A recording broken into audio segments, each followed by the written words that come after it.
Mahal kasi ako umalis kasi naghanap ko ako ng biyahe ng Korea sa Pilipinas. Meron din hali ka. Tapos punta tayo ng taxi. Idol, pwede ka! Na! Kaya daw. Oo. Kumawa na ako. Mahal ka. Bakit ba? Ano ba? Close tayo eh. Isang dikit tayo kaya... Anong ganun? Ganun. Hindi, ganun. Iba naman yung ganun. Isang dikit Ganon. tayo. Dito rin si Pogi oh. Okay! Kasi sila dito eh, naglalawad. Pusing kaya? Kaway ko yun. Hindi pa rin kayo sundo nun, no? Tatahimik yun sa akin kasi babalahin ko eh. Pati si Kagawad, kapag nandito ako, daldal yun. Sabihin ko agad. Next day tayo, next day. Next day. Nag-react. Upper tayo. Ayaw rin mag-legs. Ayaw ang isang puta.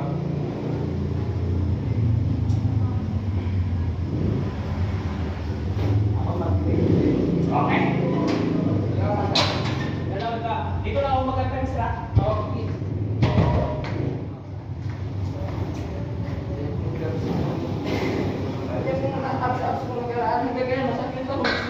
Pagkali ka talaga sanay. Tagal mo wala no? Isa rin yung pinakamahirap i-trainer ka eh. Matagal mo pala yung ano yan, yung sakit. Parehas din yan sa legs. Bigla kung bumaba ng 2 kilo. Wah!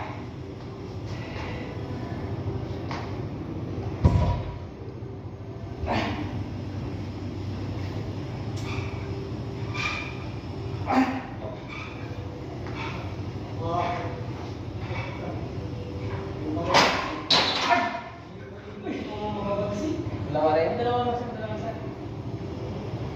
Sinong bagsik dito? Uwi ka. Matapang ka? Uwi ka. Uy, dapat kumain daw. Okay, bibili na kita ako meron. Uy, wala. Ito tama.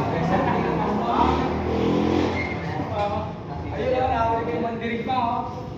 Mahinang nilo lang tayo eh. 1,000 lang. 1,000 pounds na, mahinang nilo lang. Isa. Wala na. Tapos yung hapon. Sabi ko, babalik ako ah. Ngayon naman ako eh. Ano lang yata ako hapon na GP? Ha? 20 minutes na pinatapa ako eh. Hapon, hindi mabot kasi may katawag ko lagi. Warm up ka lang. Sabi ko may babalik ako ah. Ito lang yung natira mo at saka doon eh. Eh, wala susunod, pwede kaya yun. Nasa usapan ko. Nagpaalam naman ako. Dali na, naman tao eh. Importante din natin yung pagpala natin sa buhay. Hanap buhay talaga. Dapat dito yung pupulong mo. Kasi yung sa aliyan.